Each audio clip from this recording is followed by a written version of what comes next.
सुंदरकांड का नाम सुंदरकांड क्यों रखा गया? क्या है सुंदरकांड का अर्थ और सार? सुंदरकांड रामचरितमानस का पंचम सोपान है। महर्षि वाल्मीकि द्वारा लिखित रामायण को आधार बनाकर तुलसीदास जी ने रामचरितमानस की रचना की थी। सुंदरकांड में उन्होंने हनुमान जी की शक्तियों और यश का गुणगान किया है। अब प्रश्न ये उठता है कि सुंदरकांड का नाम सुंदरकांड क्यों पड़ा? देवी सीता की खोज में हनुमान जी लंका गए थे। लंका त्रिकुटांचल पर्वत पर बसी हुई थी। इस पर्वत श्रृंखला में 3 पर्वत थे। पहला पर्वत था सुबैल, जिसके मैदान पर युद्ध हुआ था।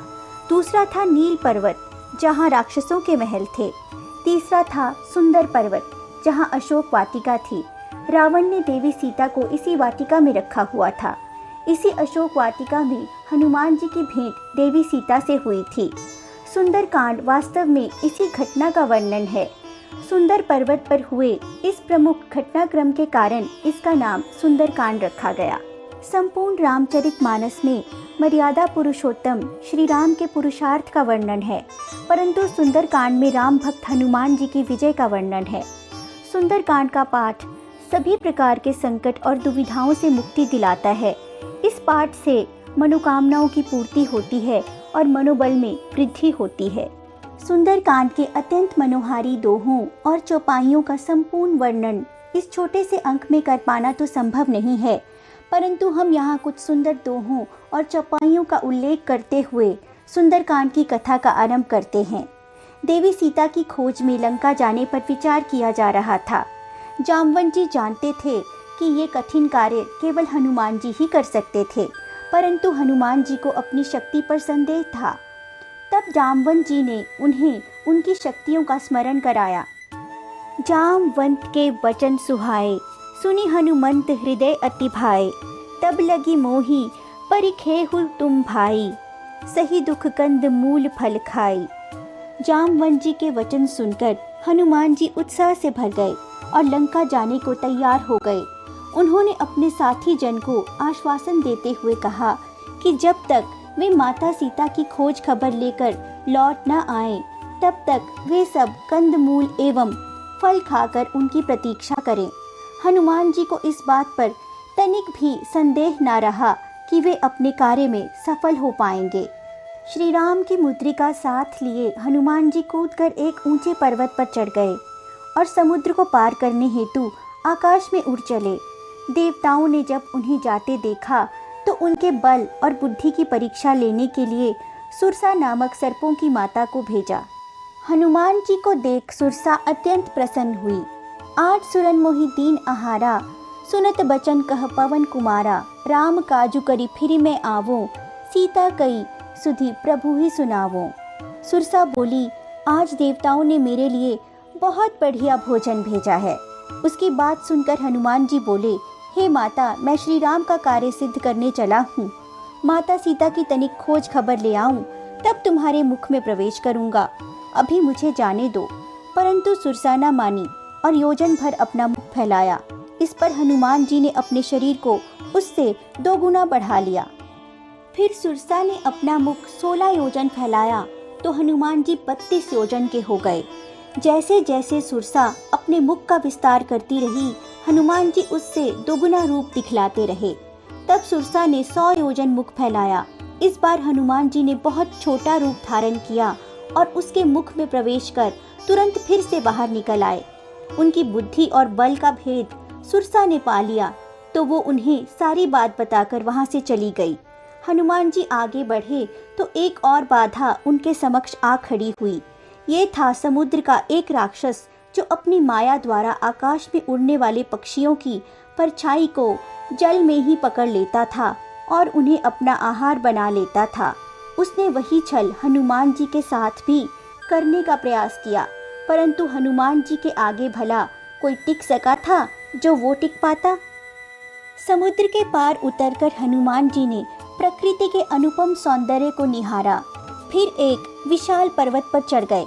तब हनुमान जी ने लंका को देखा।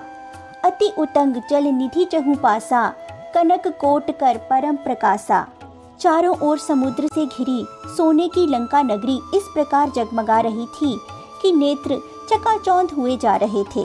हनुमान जी ने देखा वन, बाग, उपवन, वाटिका और अनेक बावलियां शोभायमान हो रही थी।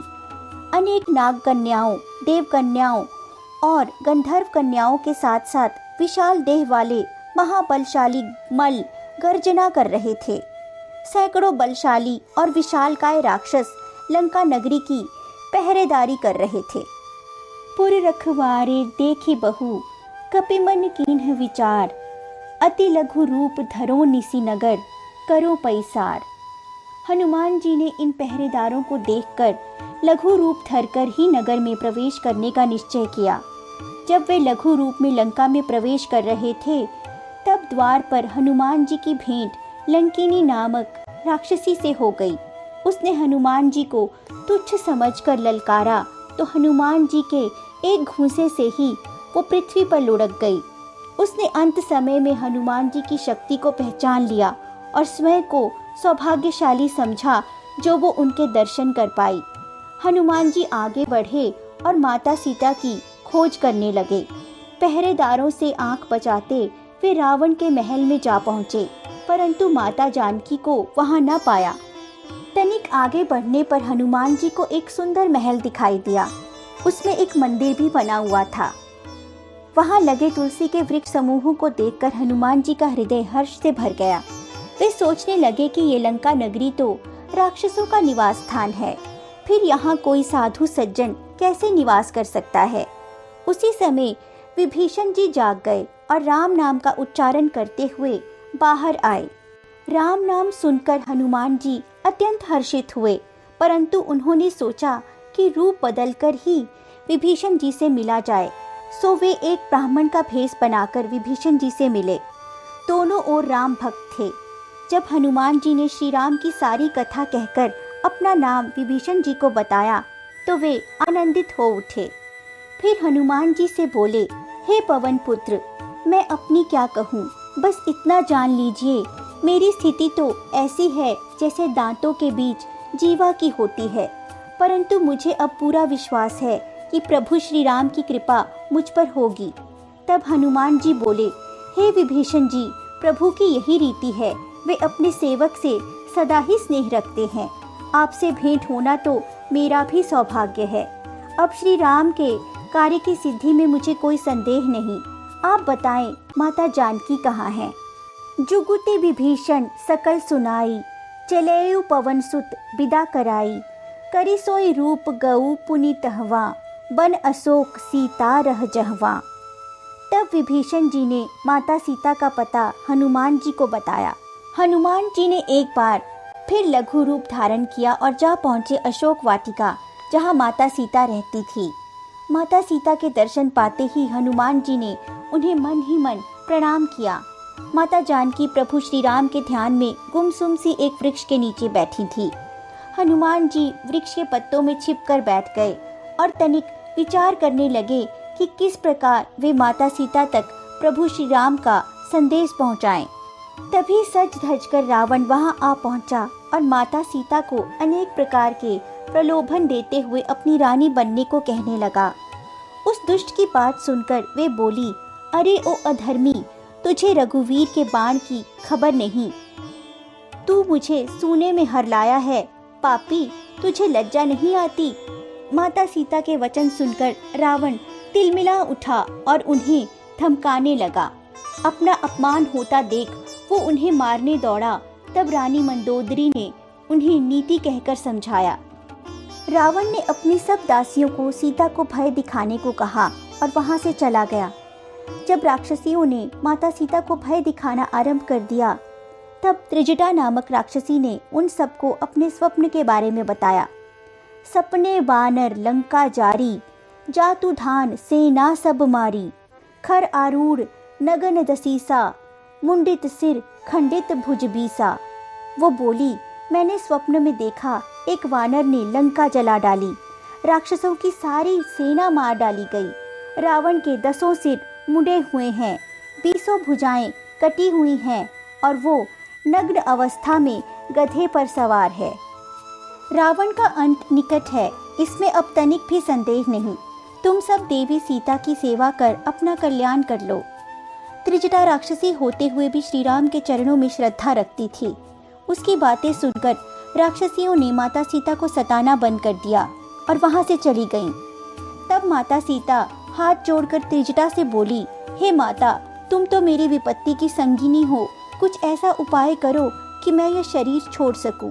अब और विरह सहन नहीं होती। माता सीता को यूं अधीर होता देख त्रिजटा ने उन्हें श्री राम का बल, प्रताप और सुयश सुनाया तथा उन्हें शांत करके वहां से चली गई। परंतु माता सीता की व्याकुलता कम कैसे होती, वे और अधिक उदास और अधीर होती जा रही थी। हनुमान जी को अब हर क्षण भारी लगने लगा। तब उन्होंने माता सीता के सामने श्री राम की मुद्रिका डाल दी। तब देखी मुद्रिका मनोहर, राम नाम अंकित अति सुंदर, चकित चितव मुद्री पहचानी, हर्ष विषाद हृदय अकुलानी। माता सीता ने राम नाम अंकित अत्यंत सुंदर मुद्रिका को हर्षित होकर उठा लिया। उन्हें मुद्रिका को देखकर आश्चर्य होने लगा। उनके मन में तरह तरह के विचार उमड़ने लगे। तभी हनुमान जी ने राम कथा कहनी आरंभ की। माता सीता राम कथा को मंत्रमुग्ध होकर सुन रही थी। फिर बोली, जिसने ये सुंदर कथा सुनाकर मेरे कानों में अमृत घोल दिया है, वो मेरे सामने क्यों नहीं आता। हनुमान जी बोले, राम दूत मैं मातु जानकी, सत्य शपथ करुणा निधान की, यह मुद्रिका मातु मैं आनी, दीन ही राम तुम कहे सहिदानी। हे माता जानकी, मैं रामदूत हनुमान हूँ। मैं करुणा निधान की सच्ची शपथ लेकर कह रहा हूँ, ये मुद्रिका मुझे श्री राम ने आपके लिए सहिदानी के रूप में दी है। तब माता सीता ने उनसे पूछा कि नर और वानर का ये संग कैसे हुआ। हनुमान जी ने सारी कथा कह डाली, जिसे सुनकर माता जानकी को विश्वास हो गया कि वे श्री राम के ही दूत हैं तथा उनका हित चाहते हैं। हनुमान जी ने उन्हें श्री राम और भ्राता लक्ष्मण के कुशल होने का समाचार सुनाया और बताया कि श्री राम किस प्रकार उनके वियोग में दुखी हैं। उन्हें ना तो चंद्रमा शीतलता देता है, ना मेघ उनके मन में उठती ज्वाला को बुझा पाते हैं। श्री राम के लिए तो अब सब पदार्थ विपरीत हो गए हैं। रघुवीर का हाल जानकर माता जानकी के नेत्रों में जल भर आया और वे रोने लगी। हनुमान जी ने उन्हें धैर्य रखने और प्रतीक्षा करने को कहा, परंतु माता जानकी को संदेह था कि साधारण वानरों की सेना मायावी राक्षसों के साथ कैसे युद्ध कर पाएगी। तब हनुमान जी ने अपना विशाल रूप प्रकट किया, जो पर्वत से ऊंचा था, बलवान था। माता जानकी हनुमान जी के रूप को देखकर निश्चिंत हो गई। हनुमान जी ने माता जानकी के चरणों में प्रणाम किया और बोले, सुनहु मातु मोहि अतिशय भूखा, लागी देखी सुंदर फल रूखा।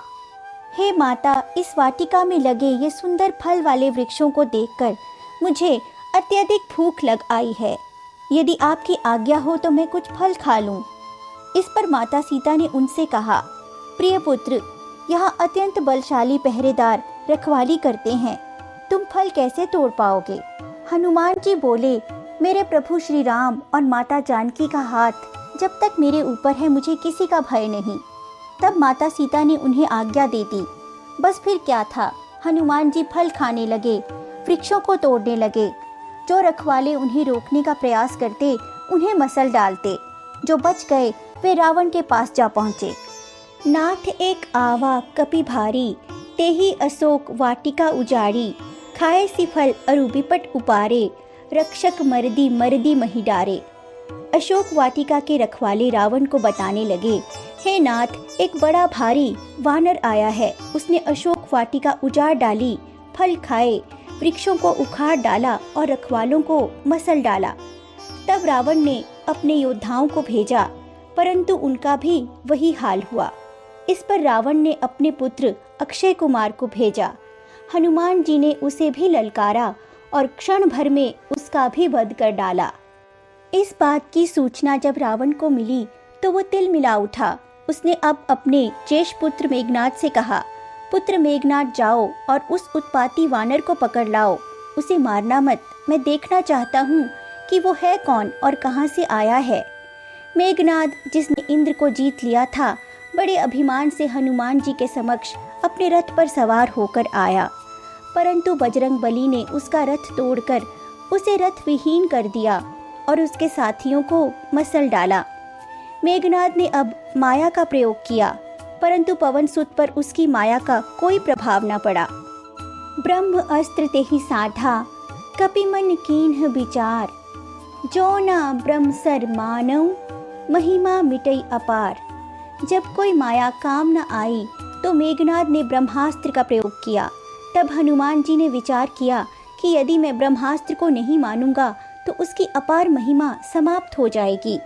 ब्रह्मास्त्र का मान रखते हुए हनुमान जी ने उसका वार अपने ऊपर ले लिया, जिससे उन्हें मूर्छा आ गई।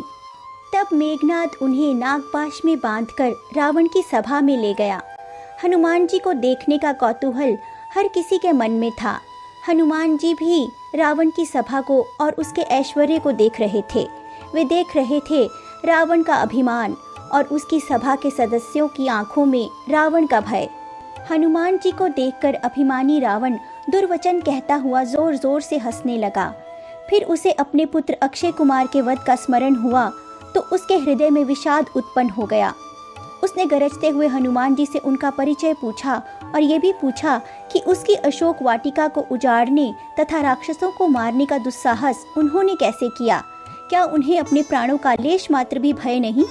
जाके बल बिरंची हरि ईसा, पालत सृजत हरत दस सीसा, जाबल सीस धरत सहसानन, अंडकोश समेत गिरिकानन। जिनके बल से ब्रह्मा विष्णु महेश सृष्टि का सृजन, पालन और संहार करते हैं और जिनके बल से सहस्र मुख वाले शेष जी पर्वत और वन सहित समस्त ब्रह्मांड को सिर पर धारण करते हैं। धरई जो विविध देह सुर त्राता, तुमसे सठन सिखावनु दाता, हर को दंड कठिन जहि भंजा, तेहि समेत नृप दलमद गंजा। जो देवताओं की रक्षा हेतु अनेक प्रकार के रूप धारण करते हैं, जो तुम जैसे मूर्खों को शिक्षा देने वाले हैं, जिन्होंने भगवान शिव के शक्तिशाली धनुष को तोड़ डाला तथा बड़े बड़े राजाओं का अभिमान चूर चूर कर डाला। मैं दूत हूँ उन्हीं श्री राम का, जिन्होंने खर दूषण बाली तक को मार डाला, जो अतुलनीय बलवान थे। मैंने तो अपने वानर स्वभाव के कारण भूख लगने पर फल खाए और वृक्ष तोड़े। जो राक्षस मुझे मारने आए, मैंने आत्मरक्षा के लिए उन्हें मारा। तुम्हारा पुत्र मुझे इस प्रकार बांध लाया, किंतु इस बात की मुझे कोई लज्जा नहीं है। मैं तो केवल अपने प्रभु श्री राम का कार्य करना चाहता हूँ। बिनती करऊं जोरी कर रावण, सुनहु मान तजी मोर सिखावन, देखहु तुम निज कुल ही बिचारी, भ्रम तजी भजहु भगत भयहारी। हे रावण, मैं हाथ जोड़कर तुमसे विनती करता हूँ, अभिमान छोड़कर मेरी सीख सुन लो। अपने पवित्र कुल के बारे में सोचो और भ्रम का मार्ग छोड़कर भक्त भयहारी भगवान को भजो। जिनके डर से काल भी डर जाता है, उनसे कदापि वैर न करो और जानकी जी को लौटा दो। श्री राम तो करुणा निधान हैं, वे तुम्हारे अपराध को भुलाकर तुम्हें अपनी शरण में ले लेंगे। हे रावण, राम विमुख की रक्षा करने वाला कोई नहीं है। अभिमान त्याग कर रघुकुल के स्वामी श्री राम का भजन करो। हनुमान जी ने भक्ति, ज्ञान, वैराग्य और नीति से सराबोर जितनी भी बातें कहीं, अभिमानी रावण पर उनका कोई असर नहीं हुआ। उसने हनुमान जी का अपमान किया और राक्षसों से उनके प्राण हर लेने को कहा। तभी विभीषण जी वहां आ पहुंचे और रावण को समझाने लगे कि दूत को मारना नीति नहीं है, इसे कोई और दंड दिया जाए। तब रावण हंसता हुआ बोला, इस वानर का अंग भंग करके लौटा दिया जाए। इसकी पूंछ पर तेल में डूबा कपड़ा लपेटकर आग लगा दो। बचन सुनत कपि मनु मुस्काना, भई सहाय सारद में जाना, जातु धान सुनी रावण बचना, लागे रचय मूड सोई रचना। रावण के वचन सुनकर हनुमान जी मन ही मन प्रसन्न हो गए और सोचने लगे कि सरस्वती जी इसे ऐसी बुद्धि देने में सहायक हुई हैं। रावण के मूर्ख सैनिक पूंछ में आग लगाने की तैयारी करने लगे। हनुमान जी की पूंछ इतनी विशाल थी कि नगर में कपड़ा, घी, तेल सब कम पड़ गया। राक्षसों ने हनुमान जी को पूरे नगर में घुमाया। नगरवासी तालियां और ढोल पीटने लगे। तब उनकी पूंछ में आग लगा दी गई। इस पर हनुमान जी ने लघु रूप धारण किया और बंधन से निकलकर सोने की अट्टारियों पर जा चढ़े। हनुमान जी एक महल से दूसरे महल पर चढ़ने लगे। नगर जलने लगा। हनुमान जी की खिल्ली उड़ाने वाले राक्षस अब चीख पुकार करने लगे। हनुमान जी ने सारी लंका नगरी जला डाली, बस विभीषण जी का घर नहीं जलाया। इसके बाद हनुमान जी समुद्र में कूद पड़े और अपनी पूंछ में लगी आग को बुझाकर थोड़ा विश्राम किया। फिर लघु रूप धारण करके माता जानकी के पास जा पहुँचे। हनुमान जी ने माता जानकी के समक्ष हाथ जोड़े और कहा, हे माता, मुझे अपना कोई चिन्ह दीजिए, जिस प्रकार श्री राम ने मुझे दिया था। तब माता जानकी ने चूड़ामणि उतार कर हनुमान जी को दे दी और कहा, हे तात, मेरा प्रणाम निवेदन प्रभु को देकर कहना कि मुझे पूर्ण विश्वास है कि आप तीनों पर दया करने वाले हैं। हे नाथ, मेरे भारी संकट को दूर कीजिए। हे तात, प्रभु को उनके बाण का प्रताप समझाना, कहना यदि महीने भर में रघुनाथ न आए तो मुझे जीती न पाएंगे। माता जानकी के वचन सुनकर हनुमान जी ने उन्हें समझाया और धीरज बंधाया। हनुमान जी ने उनके चरण कमलों में प्रणाम किया और महागर्जना करते हुए समुद्र को पार किया। वानर सेना हनुमान जी को देखकर हर्षित हो उठी। लंका का सारा हाल जानकर सब बहुत प्रसन्न हुए। प्रभु श्री राम की कृपा से सब कार्य सिद्ध हुए। जाम्बवन जी बोले, हे रघुनाथ, हनुमान ने जो कार्य किए हैं उनका वर्णन 1000 मुख भी नहीं कर सकते। उनके वचन सुनकर श्री राम आनंदित हो उठे। फिर उन्होंने हनुमान जी से देवी सीता का हाल पूछा। हनुमान जी बोले, प्रभु, आपका ध्यान ही उनका सहारा है। जिसके पास आपके नाम का कवच है उसका कोई भी विपत्ति कुछ बिगाड़ नहीं सकती। माता ने ये चूड़ामणि मुझे दी थी। तब श्री राम ने चूड़ामणि को हृदय से लगा लिया और बोले, हनुमान, तुम्हारा ऋणी हूँ मैं। तुमने असंभव को संभव कर दिखाया, मेरी सारी आशंकाओं को मिटा दिया। इस पर हनुमान जी अपने प्रभु श्री राम के चरणों में गिर पड़े। दोनों के नेत्रों से अश्रुओं की धारा बह निकली। तनिक संभलने पर प्रभु राम ने हनुमान जी से लंका को जलाने का सारा प्रकरण सुना। इसके पश्चात वानर राज सुग्रीव ने वानर सेना को युद्ध की तैयारी करने को कहा। वानरों और भालुओं की सेना अत्यंत उत्साहित थी। इधर लंका नगरी में राक्षस हनुमान जी के बल से भयभीत हो चुके थे। उन्हें वानर सेना के बारे में भी पता चल चुका था। तब मंदोदरी ने अपने पति रावण से कहा, स्वामी, अब तो आप श्री राम का विरोध छोड़ दीजिए। अपनी प्रजा के हित की सोचें। जिनके दूत के बल का वर्णन नहीं किया जा सकता, वो यदि स्वयं यहाँ आ पहुँचे तो क्या होगा। सीता को उन्हें लौटा दीजिए। मेरा कहा मानकर हट छोड़ दें, अन्यथा भगवान शंकर भी आपको बचा ना पाएंगे। मंदोदरी की बात सुनकर रावण खूब हंसा और उसे डरपोक और कमजोर हृदय वाली कहने लगा। जब वो अपनी सभा में पहुंचा तो उसे सूचना मिली कि शत्रु सेना समुद्र के पार आ गई है। तब विभीषण जी वहां आए और हाथ जोड़कर अपने बड़े भाई से बोले, हे तात, मैं तो सदा आपका हित ही चाहता हूँ। हे नाथ, काम, क्रोध, मद और लोभ सब नरक के द्वार हैं। इनको त्याग कर श्री राम की शरण में चले जाइए। वे कोई साधारण मनुष्य नहीं हैं। उन्होंने पृथ्वी, ब्राह्मण, गौ और देवताओं के हित के लिए ही मनुष्य देह धारण की है। उनसे बैर न कीजिए। जानकी को उन्हें आदर सहित लौटा दीजिए। रावण का माल्यवान नामक एक अत्यंत बुद्धिमान मंत्री था। जब उसने विभीषण जी के वचन सुने तो उसे बहुत सुख मिला। उसने रावण को अपने छोटे भाई की बात मान लेने को कहा। इस पर रावण आपे से बाहर हो गया और उन दोनों को दूर फेंक देने को कहने लगा।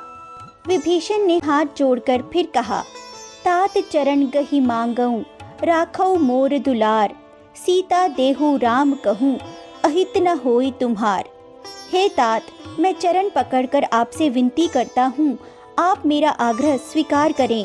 श्री राम को सीता जी लौटा दें, जिससे आपका कोई अहित न हो। रावण विभीषण के वचन सुनकर तिलमिला उठा और बोला, अरे मूर्ख, तू मेरा ही अन्न खाता है और प्रशंसा शत्रु की करता है। अरे मूर्ख, ये तो बता, इस संसार में मुझसे अधिक शक्तिशाली भला है ही कौन। मेरे नगर में रहकर तू उन तपस्वियों का ध्यान करता है। रावण ने ऐसा कहकर विभीषण को लात मारी। इस पर विभीषण ने कहा, हे नाथ, आप मेरे पिता समान हैं। मुझे मारा सो ठीक, परंतु आपका भला श्री राम को भजने में ही है। तब विभीषण अपने मंत्रियों को लेकर आकाश मार्ग द्वारा श्री राम की ओर चल दिए। उनके आगमन का पता जब सुग्रीव को चला तो उसने तुरंत श्री राम को सूचित किया। वानर राक्षसों पर तनिक भी विश्वास नहीं करते थे। वे समझे कि ये कोई माया और छल ही हो सकता है, परंतु श्री राम का प्रण तो शरणागत के भय का निवारण करना था। विभीषण श्री राम को अपने सम्मुख पाकर हर्ष से भर उठे। करुणा निधान श्री राम ने तब उन्हें अपनी विशाल भुजाओं से पकड़कर हृदय से लगा लिया। विभीषण की आप बीती सुनकर श्री राम ने उन्हें लंकापति कहकर पुकारा और उनका राज तिलक किया। तब आकाश से पुष्पों की वर्षा होने लगी। इसके पश्चात श्री राम बोले, सुनु कपीस लंकापति बीरा, के ही विधि तरी जलधि गंभीरा, सकुल मकर उरग झस जाति, अति अगाध दुस्तर सब भांति। हे वानर राज सुग्रीव और लंकापति विभीषण, इस विशाल समुद्र को कैसे पार किया जाए? अनेक जाति के मगर, सांप और मछलियों से भरा हुआ ये अथाह समुद्र पार करना अत्यंत कठिन है। तब विभीषण जी ने सुझाया कि नीति अनुसार समुद्र से प्रार्थना की जानी चाहिए। समुद्र आपके कुल में बड़े हैं, वो कोई न कोई मार्ग अवश्य निकालेंगे। लक्ष्मण जी बोले कि भ्राता श्री, आप अपने अमोघ बाण से समुद्र को सुखा दीजिए। तब श्री राम ने उन्हें धीरज रखने को कहा और स्वयं समुद्र तट पर आराधना में लीन हो गए। रावण के दूत शत्रु सेना का भेद लेने आ पहुंचे। विशाल वानर सेना, विभीषण का राज तिलक और श्री राम द्वारा समुद्र की आराधना का सारा हाल उन्होंने रावण को सुनाया, जिसे सुनकर अभिमानी रावण खूब हंसा। तब रावण के दूत ने उसे लक्ष्मण जी की दी हुई पत्रिका सौंपी। पत्रिका में लिखा था कि तजिमान अनुज इव प्रभुपद पंकज भृंग, होही की राम सरानल खलकुल सहित पतंग। या तो अभिमान छोड़कर अपने भ्राता विभीषण की भांति प्रभु श्री राम की शरण में आ जा, अन्यथा श्री राम के बाण रूपी अग्नि में परिवार सहित भस्म हो जा। पत्रिका सुनते ही रावण मन ही मन भयभीत हो गया, परंतु ऊपर से अपनी शक्ति के डींगे हाँकने लगा। इधर 3 दिन तक श्री राम ने समुद्र की आराधना की, परंतु समुद्र पर कोई प्रभाव न पड़ता देख श्री राम क्रोध सहित बोले, बिना भय के प्रीति नहीं होती। जाओ लक्ष्मण, मेरा धनुष बाण ले आओ। तब श्री राम ने अपना अमोघ बाण साध लिया, जिससे समुद्र के अंदर अग्नि की एक ज्वाला उठी। समुद्र के जीव व्याकुल होने लगे। तब समुद्र अपना अहंकार छोड़कर श्री राम के समक्ष प्रकट हुआ। प्रभु श्री राम से अपराध की क्षमा मांगते हुए समुद्र ने कहा, प्रभु, मैं आपकी ही बनाई मर्यादा में बंधा हूँ। मेरे सूख जाने में मेरी बड़ाई नहीं है, परंतु आप जैसी आज्ञा करेंगे मैं वैसा ही करूँगा। तब श्री राम ने अपनी समस्या बताई। इस पर समुद्र ने उन्हें सेतु निर्माण का सुझाव दिया और बताया, हे प्रभु, नल और नील 2 भाई हैं। उन्हें एक शाप मिला था कि उनके द्वारा पानी में फेंकी वस्तु डूबेगी नहीं। उनका ये शाप वानर सेना के लिए वरदान बन सकता है। यदि वे पानी में पत्थर फेंकेंगे तो वे डूबेंगे नहीं। इस प्रकार सेतु का निर्माण हो जाएगा और मेरी मर्यादा भी रह जाएगी। इतना कहकर समुद्र देव अपने घर चले गए। श्री राम को सेतु निर्माण का ये सुझाव अच्छा लगा। जय श्री राम। समस्त पापों को हरने वाला ये चरित्र तुलसीदास जी ने अपनी बुद्धि के अनुसार गाया है। सकल सुमंगल दायक रघुनायक गुणगान, सादर सुनहि ते तरहि भव सिंधु बिना जल जान। अर्थात श्री राम का गुणगान संपूर्ण मंगल प्रदान करने वाला है। जो भी इसे प्रेम और आदर सहित सुनता है वो बिना किसी साधन के इस भव सागर को पार कर लेता है। जय श्री राम।